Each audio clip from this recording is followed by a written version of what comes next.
afternoon, everyone. Thanks for tuning in. My name's Adam Saville. I'm the editor of Cover Magazine, Professional Advisor's sister title dedicated entirely to protection and health insurance. I'm today joined by Roy Mcloughlin, who's the Associate Director for Cavendish Ware and the co-chair of the Income Protection Task Force. Hi, Roy. Thanks for joining us. Good morning, everybody. So today we're going to be making the case for protection, why IFAs and wealth managers should be considering products like life insurance, critical illness and income protection as part of their portfolios. Often described as the cornerstone of financial advice, protecting your client's financial assets in case of long-term illness or death is, of course, a crucial part of making sure they are financially secure. But for a number of reasons, some IFAs opt out from offering protection advice entirely. So we're going to be exploring why that might be, as well as some of the benefits that you can provide clients by getting to grips with these types of products. So please feel free to ask questions during the discussion, and I'll do my best to ask those during the discussion or maybe during some time at the end. But starting off, Roy, let's start with you. You're kind of by background a wealth manager, but you've got a real passion for protection. So why is that? Yeah, that's correct. I'm a wealth manager, so I'm like all of our viewers. Been doing this job for 30 long years now. I think thankfully someone educated me on the concept of protection at a very early part of my career, and I sort of bought into it. And often when you find people that are very enthusiastic about protection, that's often the case. But I guess just as the years have gone by, dealing with wealth management clients that have needed protection, and in the unfortunate event that people have had claims, seeing the differences that makes, that perpetuates the fact that I've always felt that should be part of my holistic offering. So why now then? So obviously protection advice has always been an important part of financial planning. But at the moment, we're going through it's difficult to ignore. We're going through a global pandemic, a health crisis. So there's an increased awareness around mortality. And also with things like the furlough scheme, we're seeing the general public, especially in the UK, very aware of their own financial resilience. So how is the crisis changing protection conversations for you as an advisor in the market? It's changed it in numerous ways. I mean, the first way is a very basic situation in some of the world that we live in, the protection world, is not something that appeals to people, and sometimes the terminology is something that confuses people.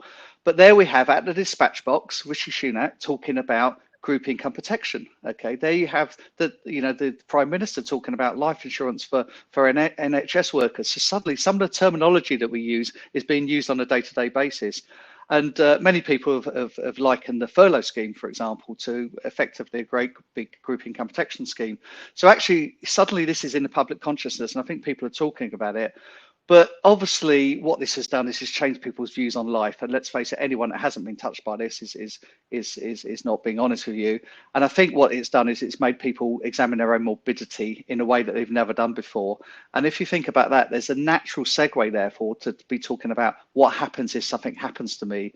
And there's lots of people out there that were the sort of, oh, this will never happen to me. I'm talking about advisors and the general public. But I guess, who can really say that now? And therefore, I think the positive part of protection, if I may use that phrase, is that it's got everybody talking about this subject in its entirety.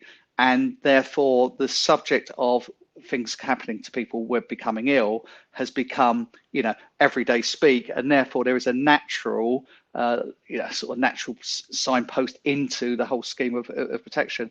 And it's also important to realise that that's on an individual level and on a corporate level. So there's an automatic connection point that may not have been there before. We often talk about trigger points for protection being when someone takes out their home, has children, or even someone close to them perhaps getting ill and then realising their own vulnerability to illness. But now everyone is going through a kind of a crisis. So there's a connection. So do you think that IFAs and wealth managers in general are taking advantage of this opportunity enough? I would hope so. I mean, I would describe myself as a holistic planner. So I do wealth management, but I do protection alongside it. But I do realise that there are certain elements of the wealth management industry who have probably concentrated more on the investment side. I guess the challenge there would be to just think about your client base and the propensity of things to happen.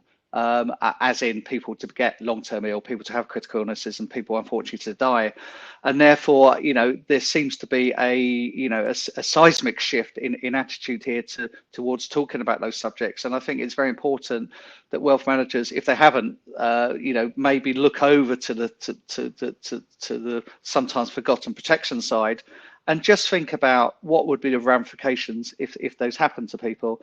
And I think the other subject that everyone's talking about, and it's very apt we're talking about this today, is mental health. Tomorrow's World Mental Health Day. Gladly, this is not a taboo subject anymore. And there is a solution from the protection stable when it comes to talking about mental health. So to not talk about protection now would feel very remiss. Most commonly, life insurance and critical illness tend to be the products that IFAs turn to. But as you've already alluded to, Roy, concepts such as the furlough scheme, this kind of universal acceptance, the connection between our income and the possibility of our income stopping due to an illness-related absence. Are these reasons why income protection should be more of a priority? You just mentioned as well that there is cover out there for mental health too, which would take the form of an income protection policy. I mean, you're the chair of the income protection task force, so you're going to be a little bit biased about this, but there's a reason why you're so keen to promote the benefits of IP to other IFAs and to clients. Yes, I am biased, but my bias is based on a fact, and that fact is if you look at the propensity of things to happen, so people could die, people could become seriously ill, or people could be off long-term ill for work. Okay, it is the long-term ill for work that is much more likely to happen on roughly a factor of 5 to 3 to 1. So you're 5 times more likely to be off long-term ill, to critical illness, to dying. And yet, as an industry, okay, the broad number of policies that are sold each year are 1 million life, 500,000 critical illness, and about 180,000 income protection. So if you think about it from that perspective, it doesn't make sense. Actually, we're advising the wrong way round. Income protection, for me, should be the first thing that you talk about, and then the other two products, which is not to say we shouldn't be talking about the other two products, but income protection has almost become the poor relation, and not quite sure why, but I think that one of the things that's come out of this whole COVID mess is furlough and the idea about thinking about long-term illness, and I think people can now relate to it in a way they've never done before. So I would urge people to maybe readjust their the order in which they look at these, and look at income protection arguably at the head of the protection table, rather than almost picking up the crumbs which it has traditionally done. Thanks, Roy, and please do feel free, the viewers watching, to ask questions. We'll have some time at the end to ask Roy any questions you might have, whether that's about IP and other protection products. But moving on, the ability to offer holistic advice, across aspects such as pensions, investments, as well as estate planning and protection, seems like a no-brainer, really. It seems like the right thing to do for customers. But in reality, let's be honest, that can be really challenging for IFAs. There's a lot to manage there. So if an advisor isn't able to provide protection advice, what would you recommend they do, Roy? Great question. I totally appreciate the reviewers tuning in who might be looking at this saying, that's great, I understand the concept of protection, I understand that I should be talking, but I'm just too busy doing all of the other things that I'm doing. And I get that, I can relate to that. I remember I work in the industry that you're all in. What I would suggest is, on the basis that you've all hopefully accepted that protection should be spoken about, is to potentially think about signposting. And what signposting is a concept that, if you think about, lawyers and solicitors do all the time. So if you go and see a solicitor or a lawyer and you go and talk to them about conveyancing, the guy that does your conveyancing is not the guy who does your will. He's not the guy who does your employer contract. Accountants, the person that does the audit is not the same person that does, your normal report and accounts, etc., etc. So our two sister industries are signposting to each other the whole time. They're cross-fertilizing, they're cross-referring the whole time. We don't do this properly as an industry. And I would say, to answer your question, if there are people there that generally don't want to do this themselves, go and marry up, create a strategic alliance, set up a new department, whatever you want to do, with people that can. Because I think that to simply walk away from protection on the basis that one might be too busy is the wrong thing to do, okay? But to maybe go and find someone that you could signpost to is the right thing to do. And Bieber, for example, set up a signposting site that you can go and have a look at. We can share details on. But yeah, the one thing about IFAs is that, you know, it's quite a small community, and therefore people, they do tend to know each other. Go and talk to others. I would still say my central backstop would be, why are you not doing this yourselves? And I know that's a challenge to some, but you know, by not doing it yourselves, are you missing out on, you know, on something that should be done? And also commercially, are you missing out on a revenue stream? I think is the other thing that should be discussed. I suppose one of the main barriers to that may be that reluctance to pass over business to someone else. So I guess a key part of that strategic alliance, that referral system, has to be about trust and doing it in a way that benefits every party. Yeah, absolutely. And it is a leap of faith. No one's going to lie. Okay. But do you know what? I know lots of people that do it, and they do it very successfully. And the feedback you always get is, yes, at the start it was a bit strange, but actually once you're up and running, it works very well. And again, to go back to the analogy I used about the lawyers and accountants, if those two professions can do it very successfully, why don't we do it? Yes, sure, it might be relatively new to some, but again, I would suggest that, you know, go out and have discussions, have internal discussions within your firms. But if it's something you generally don't want to do, why not go and talk to you know, specialist firms? There are plenty out there, and you know, they cover all sorts. So there are protection firms, there are PMI firms. You know, some of you probably use mortgage firms at the moment. So there's lots of different areas of cross fertilization. But to just not talk about this subject, I think is actually more dangerous. So if there are any IFAs or wealth managers watching that are keen to get more involved with learning about protection, education, I mean, one thing I would suggest, obviously, as the editor of Cover Magazine, is check out Cover. We provide free updates every day on all of the industry news, product updates, as well as analysis. But what other advice would you give, Roy, to help people along their way when it comes to being equipped with the tools that they need to be able to tackle protection conversations? So firstly, I will embarrass Adam and say that, you know, arguably the leading Bible on all things protection is Adam's magazine, and there are details on the screen I can see. It's not just news and views, as Adam will tell you. There's some really good educational parts in there, and lots of different things that can be seen. There are various podcasts around the industry that should be listened to as well, but also talk to the insurers. Okay, you will find insurance companies are a very willing audience for training, and obviously most of you will be aware that with IDD there is a requirement if you you know, are offering advice or even think about offering protection advice, that you need to now do 15 hours CPD per year. Okay, the insurance companies out there are very good at providing that. So it's going back and talking to those good old-fashioned broker consultants who maybe some of you have lost touch with, but they are out there. And also importantly, they're both on an individual level and a corporate level, because don't forget that protection advice is as much corporate as it is individual. So I think there's lots of different types of research tools that you can find. Yes, there's a bit of effort having to go and find them, but actually they are all out there, guys. Indeed. Like you've said, Roy, in an ideal world, an IFA would take on the cases themselves. But we've seen some underwriting changes recently, Roy, and I think it would be remiss of us not to mention them.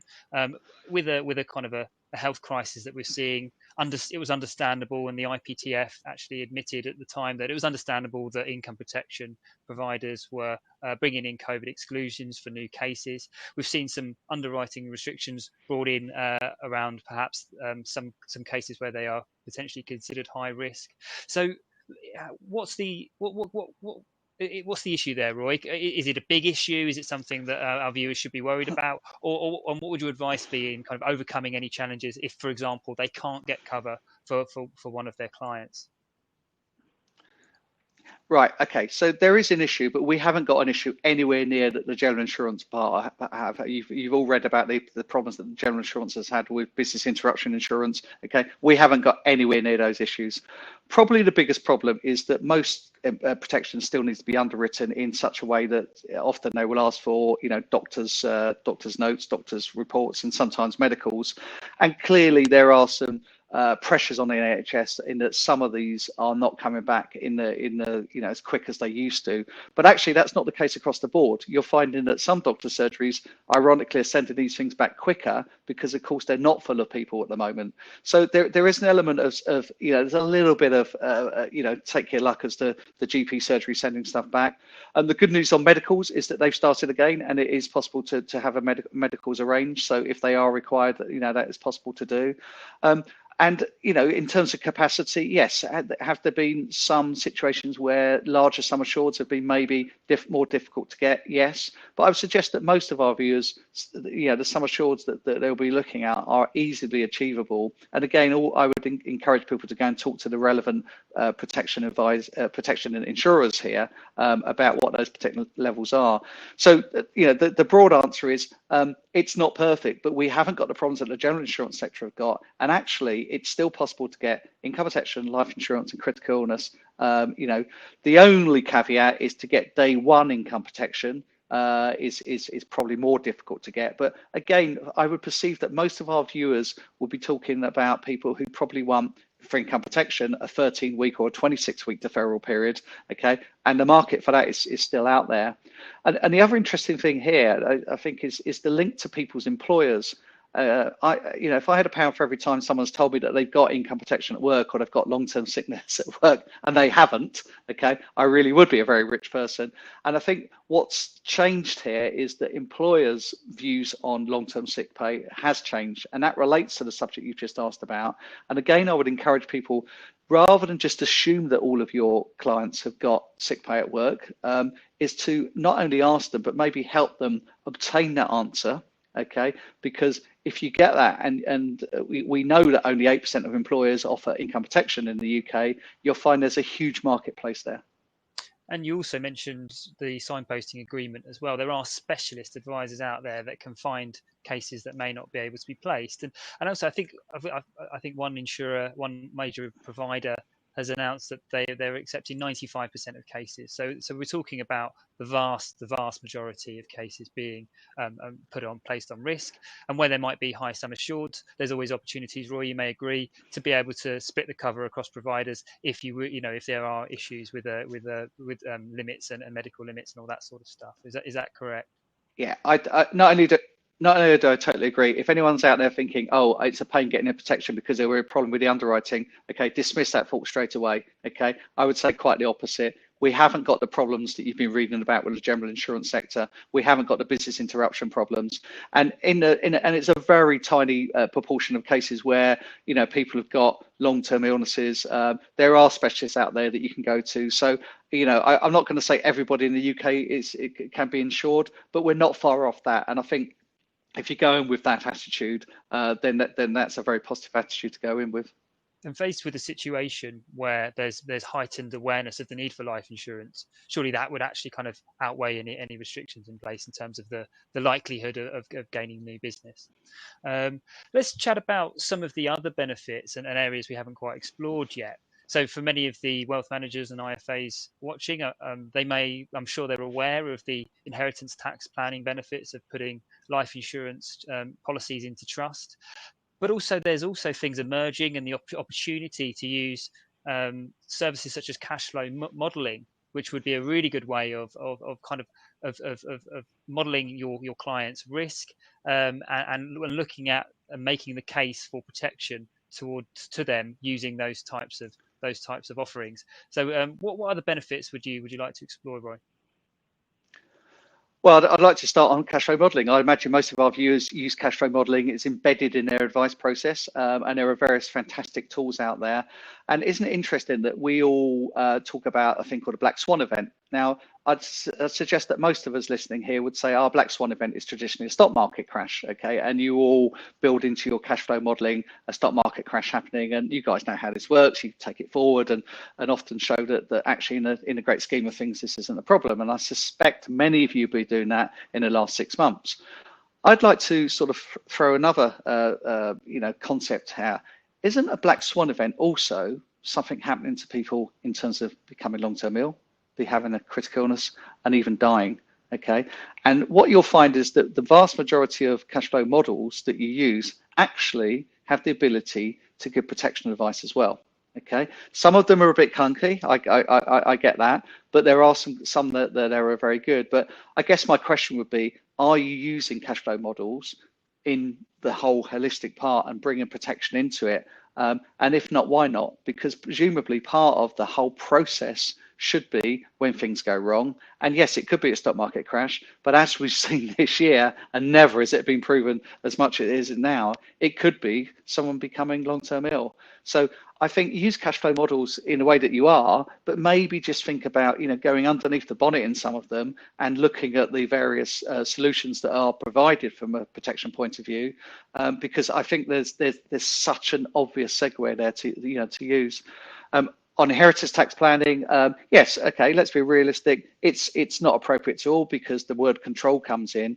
But again, just think about the powerful situation by just putting simple life policies in trust can do in terms of taking them out of your estate, and areas around that. It's also a great way of getting in, and I'm not teaching people to suck eggs because I'm sure you've all got introducers already, but it's a great way of getting in with accountants and lawyers for work, and the accountants and lawyers that I engage with have said that the demand for inheritance tax advice and everything around that, succession planning, intergenerational wealth, all of the buzzwords that we're hearing, okay, we're the solution, guys. We're the solution to that. So go and talk to your lawyers and your accountants about those sort of subjects, because I think you'll find actually they'll want to talk to you about what you can do from a protection point of view.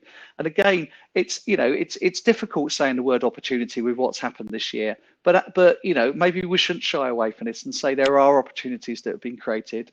And I think that the whole subject around cash flow modeling, inheritance tax planning, trust planning, is something where we can come in as the protection part of the advice, and is equally as important to sit alongside. And that's very important. It's sitting alongside. It's not replacing traditional wealth management. And I think if we can get our heads around that, we certainly do it as a firm. I know lots of other firms that do it, but I guess part of today is to appeal to you guys that maybe aren't doing it so much to maybe revisit this subject. When it comes to cash flow modeling, what are some of the practical examples that you've learned from showing this to clients? So, for example, is there a kind of an automatic assumption that if the high net worth client would just rely on their savings and their investments to survive? What are how does that play out in reality if there was, say, for example, a long-term illness or critical illness, or even something worse? So the often used phrase with me is self-insurance, and I've heard plenty of people, and maybe I'm guilty of doing this myself in the past, of thinking that guy's got big ISAs, big pensions, big investments, and therefore if something went wrong, don't worry about it. They can self-insure. But I think that the thing to think about here is that you have spent so much time building these people's investments up, building their ISAs, their pensions, that whatever else that you're doing for them. If someone was off for a year, okay, isn't part of all of your hard work going to be diminished by the fact that they're going to have to raid all of these things, probably at a time when they shouldn't be raiding them as well because of stock market volatility?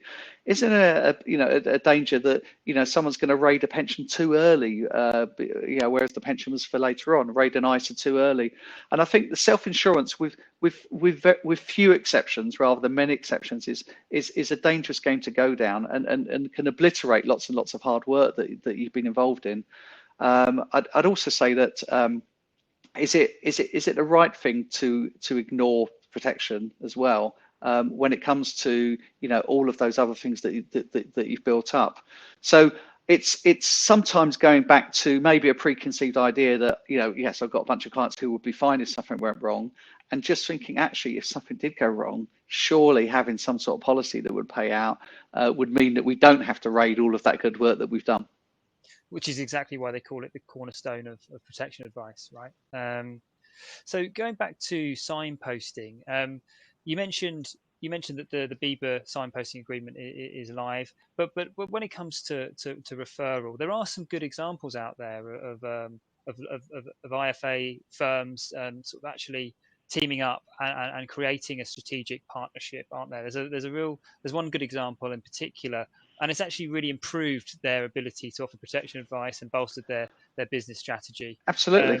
So you'd recommend. Without naming names, without naming names, there was a fantastic, very high-profile example of a company who had a 2% conversion rate for their clients doing protection, and have married up with a protection specialist and have already converted this to over 15%. Okay, now just think about that. That means that suddenly, very few of their clients are doing protection. All right, 15% is nowhere near enough as it should be, but that trajectory is only going one way. And that particular example shows us, hopefully, that it was just about adjusting the mindset. So I don't think anyone's saying protection's not appropriate for people, but it's sort of got left to one side because we all lead busy lives, regulation, all the sort of things that we're talking about. But actually, I think that was a great example of where marrying up a strategic relationship, whatever you want to call it, okay, is the right thing to do. It's worked out commercially for those two firms. And actually, as claims come in, and claims are, let's face it, the real proof of the pudding of what we do. You're gonna see that as the case. And the other example I give, Adam, is a situation that you guys kindly publicised last year. Who was a very high profile sports presenter who became ill and had a payout. And don't underestimate, guys, how important a part we have to play after the payout.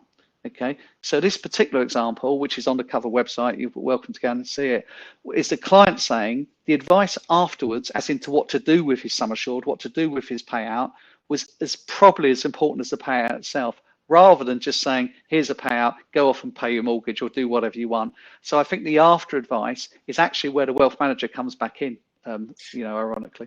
Which is where the holistic element of the advice really plays out, isn't it? We've got a comment in the chat from someone called Simon Thomas. Hi, Simon. He said, I can remember getting my first Cloa guide. I think I've said that right, Cloa guide. I don't know if you're familiar with a Cloa guide, Roy. Decades ago, as a young life inspector, to help promote PHI as it was then known as. He said we have to 100% focus more on protection. And you mentioned the claim, Roy, the claim being the moment of truth. I mean, I think the ABI stats revealed that last year, and this is consistent with previous years, I think it was 96.7% of claims were paid last year.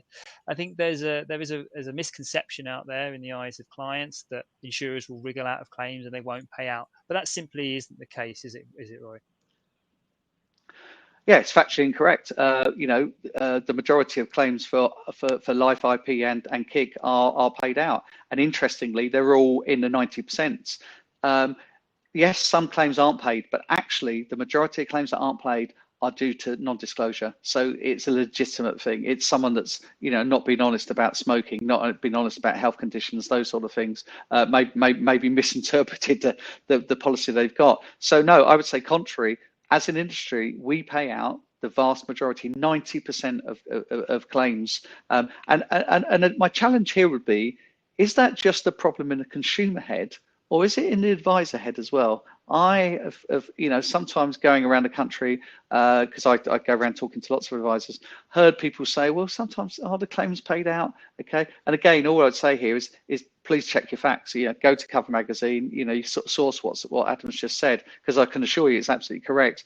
But if we don't have faith in the product, our consumers won't. Okay. And those of us that have been around long enough in this industry will know, people still want to look at the advisor for reassurance, for faith, for, does this pay out? If you don't look them back in the whites of the eyes and go, yes, it does, then clearly there's going to be a problem. And you guys know what I'm talking about, because that's as relevant to wealth management as it is to protection. So I think, as an industry, we do pay claims, and have those stats ready.